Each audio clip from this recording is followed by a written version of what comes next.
So what is double density? First off, let's explain normal density. So we've all seen how horizontal looks. This is vertical, diagonal, and we're all used to seeing this. So this is what we'd call normal density. So if you look over here, now this is what I'd call double density. So as you have single density where there's a block, then an air block, air block. So this is 3 bits. This is the same for vertical. Got instead of air block, this is where the redstone is, and then diagonal, air block, block, air block. So a double density horizontal would look like this, where we have a stagger so that nothing bleeds, and we can cap off each block from each other by using a block like this. So vertical is like so. We can't have an extra block here because we'd block it off, but we can stack it sideways like this. So it's just like horizontal, but just flipped on the side. Now, diagonal is the same, but we can fit a block in between, so that's what we can do. And we just cap it off like so. Okay, so that's all well and good. And it's pretty easy to make these buses straight in a straight line. It's not that hard. It's pretty easy. You just stack it.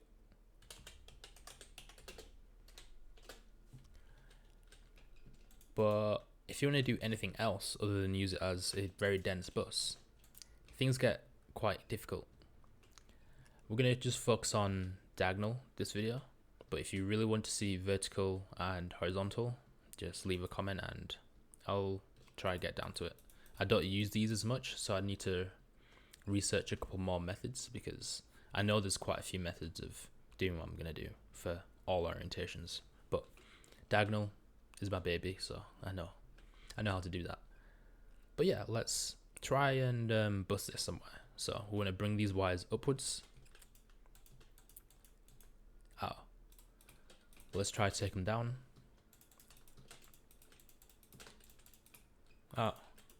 Wait, we can maybe put a slab here, a slab here. Yeah, it's quite tricky to actually work with. So first off, let's go over a common issue with diagonal busing. So let's say I have a bus here. We've got a bus here going forward, and we need to weave a wire coming tangentially from this side. Now this is very common if you want to do memory or you want to weave a control bus through another bus or just 2 data buses or anything at all.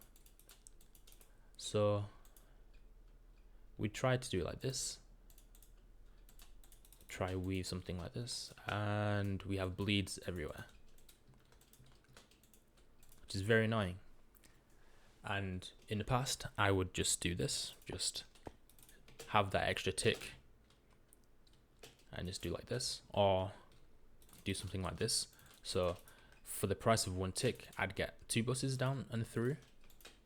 I did this quite often because it was the only way I really saw how to do it. And then this is the most compact way to get 2 buses for sure. But let's say if we only need to get 1 bus through. So instead of actually wasting a tick, we can do a weave. And there are different types of weaves. I don't really know the right names for this, but we'll just call it going underneath. So what do you mean?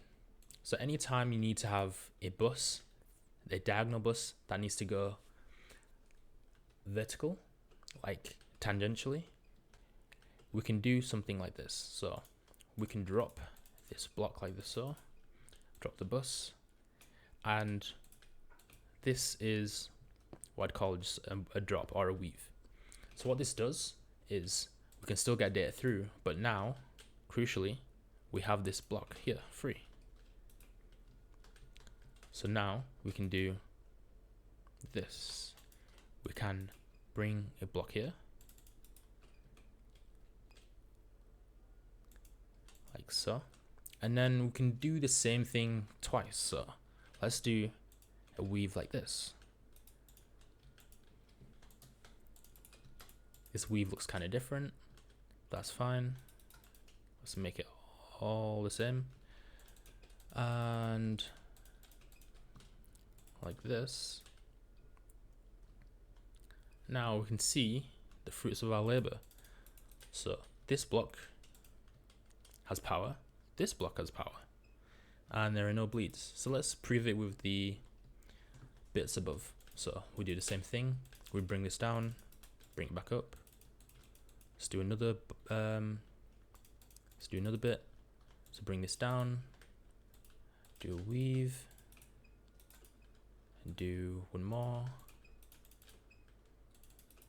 I'll do the next one down here.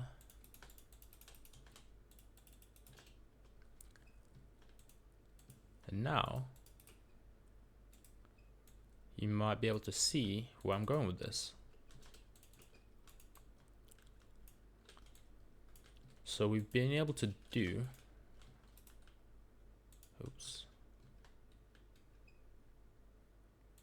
something that I thought a lot of people thought is impossible. And we have the ability to weave blocks for the price of 0 ticks and a bit of signal strength through one another. So we have 2 buses, one going this way, one going tangentially, and we can get this stair out. So this is basically that, but 2 bits. So as you can see, this input works, this input works, this input works, yep, and this one. So this is the example for just normal density diagonal, and this will come up a lot where you'll have a normal density bus or circuit, and being able to use methods like this, you can actually weave things in and out that you didn't think was actually possible. So let's move on to this. These are the main 3 or 4 concepts. Well, yeah, main 3 concepts.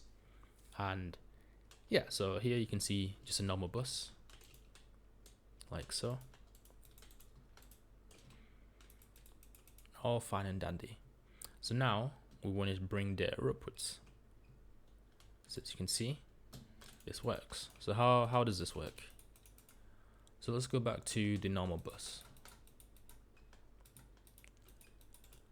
So as I showed before, in a very exaggerated manner, you can't go directly upwards. You have to stagger things. But now let's say we want to bring things up like this. We still can't do it like that because this bleeds. So whenever we need to bring 2 wires into double density or out of double density, we have to do the weave. So let's do the weave. Let's do a dip like this. And now we have that characteristic gap here. And now we can bring things up and out like so. And then we'll do another dip here.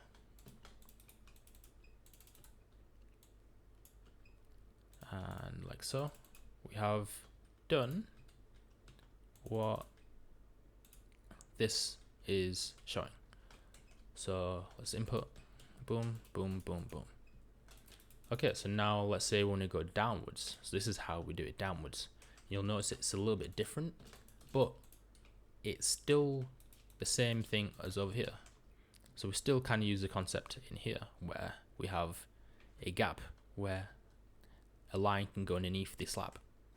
So we're doing the same exact thing. So instead of like this, we'll reuse a slab that's here. And then since there's no block going here, we can continue this, by the way. So if we wanted to continue this line like so,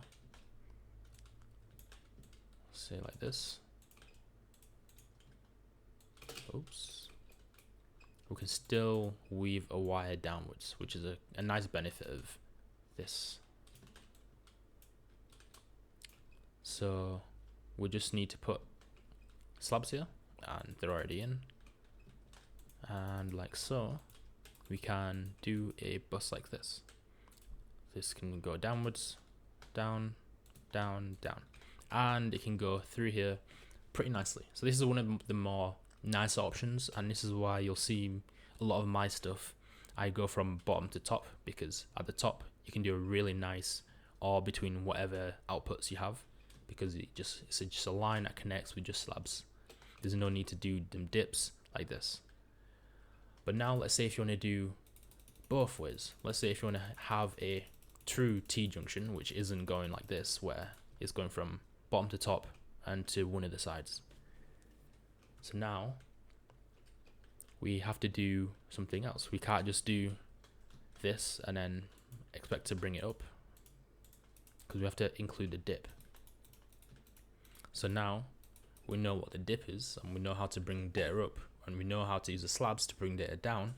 So all we need to do to make this, where data goes both ways, is to use a dip. So let's make it.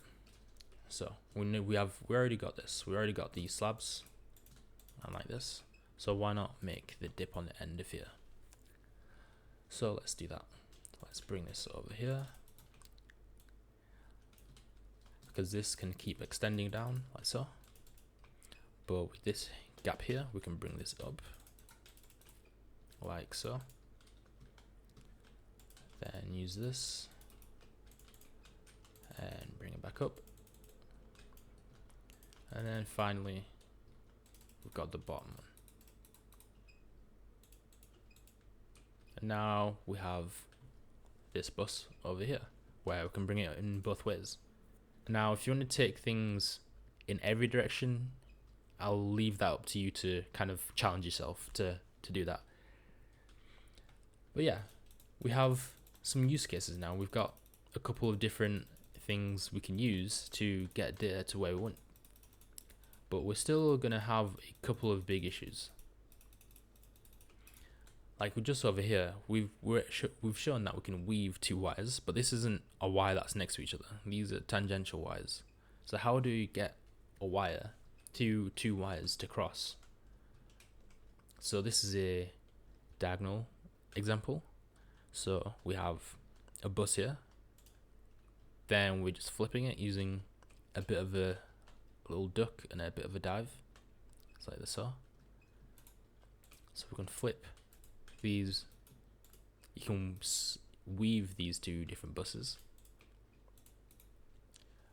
So now let's do it in a different orientation. So like going from bottom to top. This is the way I like to build the most of the time. And got one block there. Got the grey concrete and then the light grey concrete, like so. And as you can see, we have these weaves. So the same thing here, except these are rotated. I could have made this a little bit smaller, but oh well. Now let's say we want to do this for a double density bus, 2 sets of them. And this is what it is. So we have 4 bits here. 1, 2, 3, 4. Oops. And we get 4 bits out. And let's do the same for this side.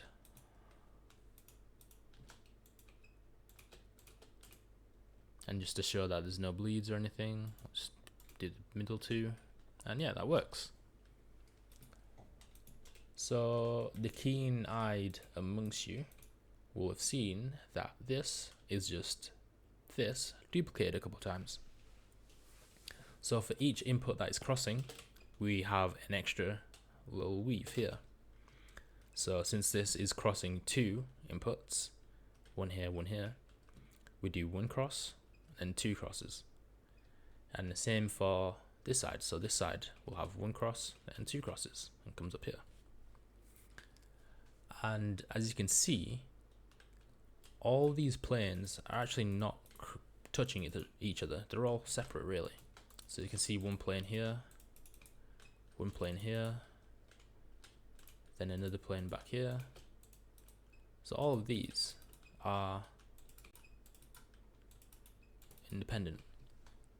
So nothing's really, we're just utilizing the width to get these wires through. So I'm not going to show you how to make this. If you can understand this, you should be able to copy and paste this and just build it yourself. and you can do this to cross however many bits you need. So it's really useful. It does sap a lot of signal strength, but then again, it's still 0 ticks. So yeah. So I hope this has been interesting at least, or it has shown you and inspired you to try your hand at double density. And even if you just try your hand at diagonal, these concepts will help you bust things a lot more efficiently and make things a lot more compact, because if you can do things like this where you are weaving things downwards and instead of using repeaters all the time, it'll make it faster and smaller depending on what you're building. But yeah, in general though, it's always a trade-off, because this is very fast, but as you can see, it's very wide. And this is the same exact thing, but for single density. And you can see there's not a lot of signal strength cost, and it's tiny, absolutely tiny. But yeah, it just depends on what you're making. So yeah, let me know in the comments if you want to see some horizontal and some vertical versions of these. I would need to research them some more, but yeah, I can make this. So yeah, just let me know, and hope you enjoyed, and yeah, peace. Okay, next video, I promise I'll explain how it works. Okay, peace.